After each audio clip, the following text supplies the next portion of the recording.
My relationship with writing began when I was 12, and I wrote my first novel in 6th grade, mainly because I read a separate novel and decided, no, this isn't how it should have happened. So I was gonna write an alternate and just ended up creating my own characters and my own world, and I never stopped writing.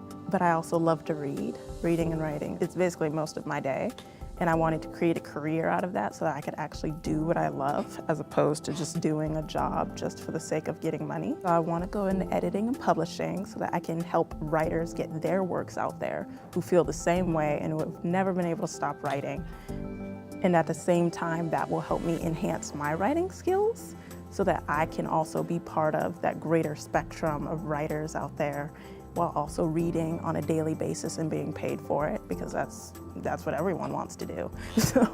And it's especially what I would love to do. What drew me to Pacific was the small community feel of it. How after a few weeks you begin to know every face that comes by. Even if you don't know their name, you still know the face.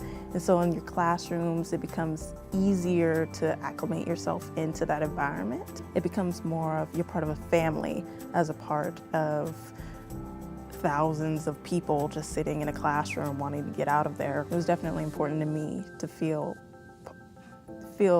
part of something without just being a tiny part of it. I dabble in all kinds of writing. I do poetry, I do fiction writing. I've gone a little bit into the realm of fantasy lately. I've done historical fiction, short stories, novels, novellas. There is a process for writing. There is most definitely. For writers, you have to speak, mainly to ask questions about the world around you, because that's how all great writing is begun. You have to ask a question. What would have happened had this gone wrong? What would have happened if this had not happened? Why, how, when, where? All those questions beget stories, and they're usually stories rooted in truth. And truth is extraordinarily important, especially in writing. Even if it's from a bias, which all writing is biased, it still has to have that grain of truth, because that's the grain that's going to actually grow something important.